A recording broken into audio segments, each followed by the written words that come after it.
Bonjour à tous, ici Gromy pour l'IMDLI numéro 23. Alors aujourd'hui, on va parler d'un exercice particulier qui est l'étude anatomique. Donc qu'est-ce que j'entends par étude anatomique?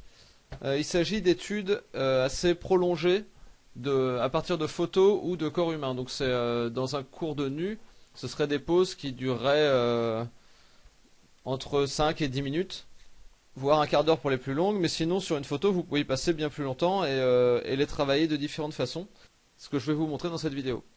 Ça se distingue d'autres types d'études anatomiques qui sont des études rapides, des croquis de pose, qui sont là pour faire comprendre un peu la gestuelle, la façon dont repose le corps et l'importance de capter rapidement l'impact d'une pose, le poids et la dynamique de cette pose. Alors que là, l'étude anatomique que je présente aujourd'hui, c'est une étude plus en longueur où on va vraiment essayer de comprendre le corps humain, le squelette, les muscles et comment tout ça s'articule, quelles parties s'articulent avec lesquelles.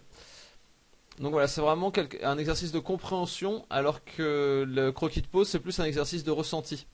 Les deux sont également importants. Je pense que pour commencer, il vaut mieux faire des études comme celle-ci, des études où on va vraiment essayer de comprendre les choses et de les mettre en application, plutôt que de faire des croquis de pose trop rapides, parce qu'on va pas apprendre grand-chose, en fait, on va juste apprendre la dynamique, mais si on n'a pas la connaissance du squelette, des muscles derrière, et du volume du corps, et ben on va pas pouvoir retranscrire ça efficacement quand on va devoir faire un dessin d'imagination.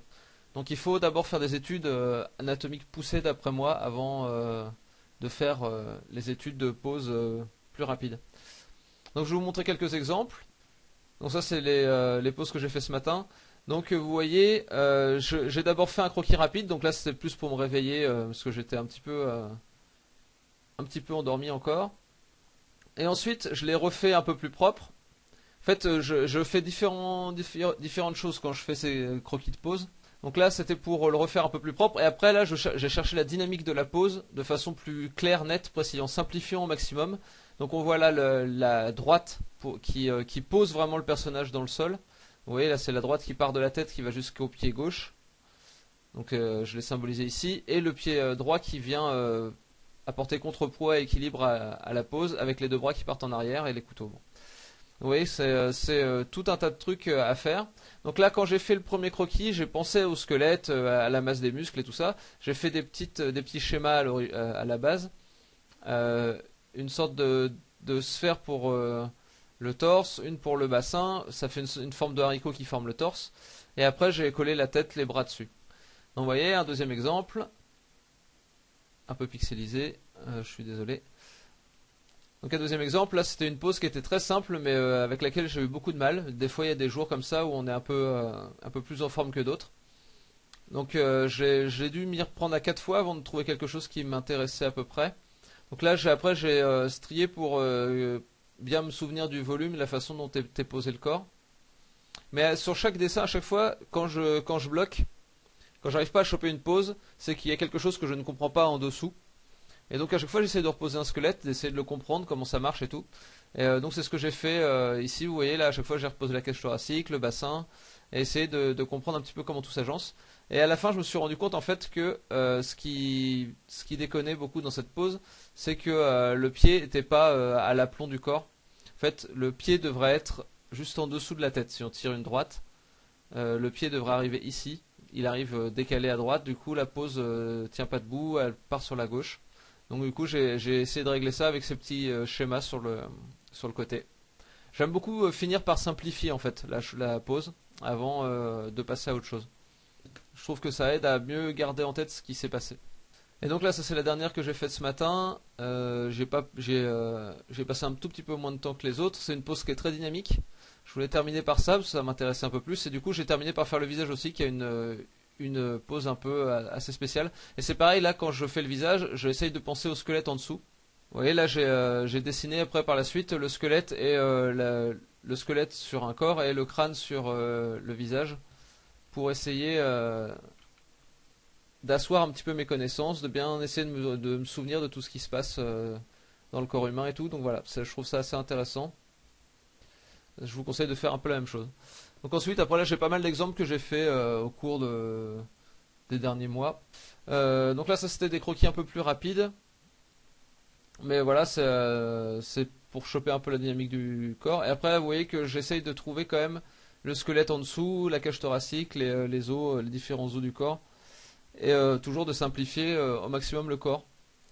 Donc on peut également rajouter des ombres si on passe un peu plus de temps dessus. Ça permet de mieux comprendre le volume, je trouve. Je trouve que c'est un bon exercice d'essayer de placer des ombres simples. Après, il faut avoir des bonnes photos pour ça, c'est pas forcément évident. Ça marche pas avec tout le type de photos, donc vous voyez là j'ai encore placé les ombres. Ça c'est des croquis un petit peu plus rapides. Je vous ai pas mis ceux que je fais en 1 minute ou 2 minutes, parce que c'est pas du tout l'objet du cours, mais là ça doit être des croquis compris entre 2, 3 et 5 minutes peut-être, pour certains. Donc j'ai un peu le temps de me concentrer un peu plus que la pose, mais aussi un petit peu sur la musculature, sur les masses adipeuses, sur le squelette. Vous voyez là pas mal de trucs. Et donc après vous voyez que j'aime bien les reprendre plusieurs fois aussi, les poses. Souvent une première fois, parce que la première fois est souvent assez ratée. Et la deuxième fois j'essaye d'exagérer un petit peu, pour mieux comprendre la pose. En fait, je trouve qu'en exagérant, on comprend mieux ce qui se passe. C'est comme faire de la caricature, je trouve que ça aide à mieux comprendre le visage. C'est des choses qui sont assez intéressantes en termes d'études, à mon sens. Donc vous voyez là toujours, là je l'ai fait par 3. Et vu qu'il tenait un tissu, j'ai essayé de garder la masse du tissu assez importante à l'image à chaque fois. Donc on peut même aller jusqu'à mettre en couleur. Donc là ça va un peu plus dans les études couleur, mais ça va bien un peu avec le côté anatomique parce que ça permet de voir un peu les muscles par le biais de la lumière. Et ça peut être assez intéressant à faire aussi. On peut se contenter de noir et blanc. Donc, vous voyez, on peut pousser les choses quand même relativement loin avec ces études-là. Là, je les ai pas poussées jusqu'à un rendu final quand même. En particulier le visage qui est vraiment suggéré. Mais on peut quand même pousser les choses assez loin et que ça reste intéressant. Avec celui-ci, là, j'ai essayé Enfin, le premier que j'ai fait, je m'étais pas particulièrement attaché suffisamment à l'anatomie. J'avais pas exagéré assez les formes.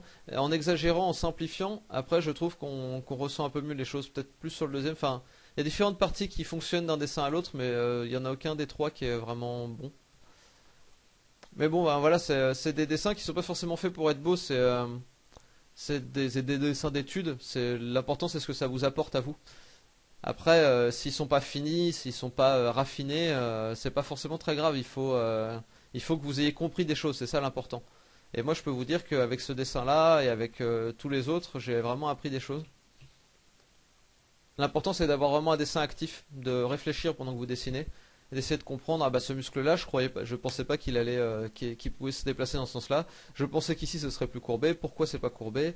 Comment ça se fait que le mollet passe pas comme ça? Enfin voilà, tout un tas de choses. C'est quelque chose qui va avec les connaissances théoriques, parce qu'après chaque individu est particulier. Et c'est bien d'essayer de voir comment la théorie de l'anatomie, comme celle que je vous présente ou celle qu'on trouve dans les livres, va s'adapter sur des corps réels. Donc vous voyez là, celui-là, je l'ai fait en plusieurs étapes. D'abord un croquis un peu de silhouette. Ensuite, j'ai essayé de replacer un petit peu le squelette. J'ai raffiné et mis en couleur. Un peu pareil avec celui-ci, que j'ai raffiné au fur et à mesure, jusqu'à le mettre en couleur de façon presque finale. Avec une line quand même, pour ça simplifie un petit peu les choses au niveau du rendu. Et je pense que l'étude est réussie à partir du moment où on a réussi à capter l'essence de l'image, quoi. Dernier point sur les études anatomiques, il vaut mieux prendre des photos avec un corps entier dessus, de la tête aux pieds. Je sais qu'il y a quelques exemples dans ce que je vous ai montré où c'est pas le cas, mais normalement ils sont relativement minimes parce que j'essaie de faire assez attention à ça. Parce que c'est assez important de décider des personnages entiers en fait. Bah, déjà on va s'entraîner à toutes les parties du corps en même temps. Et ensuite, ça va permettre de comprendre un petit peu le flux d'énergie qui se passe dans un corps. En fait, un corps, si on bouge un bras, ça va agir un petit peu sur le reste du corps. Si le personnage est debout et que par exemple il lève une jambe, il va déplacer son centre de gravité, donc son corps entier va bouger pour compenser cette perte d'équilibre. Et c'est un peu comme ça avec n'importe quoi en fait. Chaque ligne du corps influe sur les autres, donc du coup c'est assez important de dessiner les personnages du pied à la tête. Et j'espère que vous allez vous y mettre aussi. Je pense que c'est vraiment très important de faire ça. Et j'espère que ça vous plaira. Donc je vais vous dire à demain pour une critique d'image du forum. En attendant, dessinez bien. Allez, salut!